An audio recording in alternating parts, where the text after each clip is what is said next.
يا رب استرها يا رب، والبنت تكون حلت كويس في الامتحان احسن طلاق يكون على قدامنا ابوه. وهشيل المادة دي وهشيل المادة دي وهي ايه؟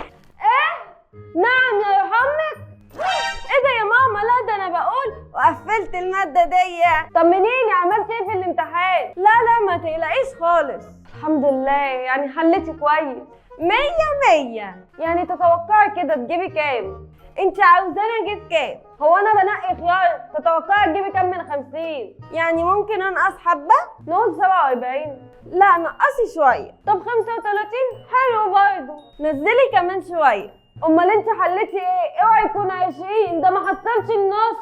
لا خلاص يا ماما انا هريحك. عدد ايام الاسبوع كام؟ 7.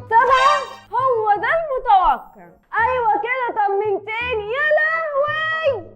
يا ماما خلاص سيبي زعلي يا ماما خلاص. انت عاوزه مني ايه؟ ابوك حالف طلاق مني لو سيادتي.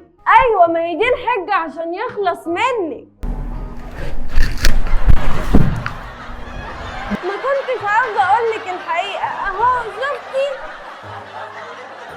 هو مفيش غير في البيت ده تنيلك نصي وتنيلي زفاتي.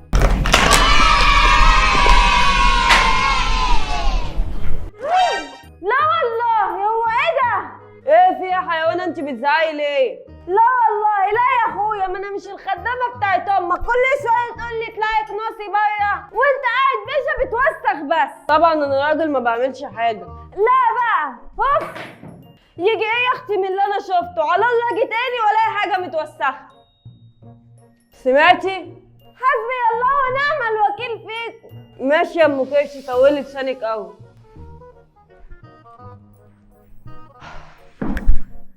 يا لهوي تعبت قوي بقى. الناس دي الحمد لله خلصت.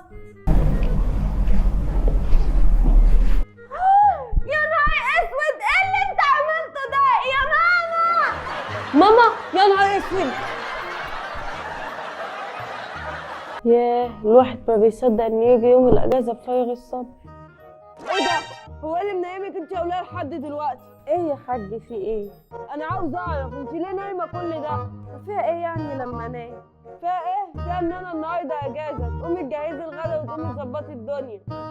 يا دي يوم الاجازه اللي بتقرفنا فيه. ماشي انا قايمه.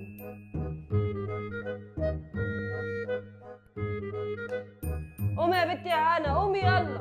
ايه يا بابا في ايه؟ قومي من على السرير كل ده نوم. يلا قومي عشان في حاجات عايزه تتعمل. حاجات ايه يا بابا؟ انا عايزه انام. افهم من كده انك مش هتقومي؟ من حقك تعترضي وانا من حقي حاجه ثانيه.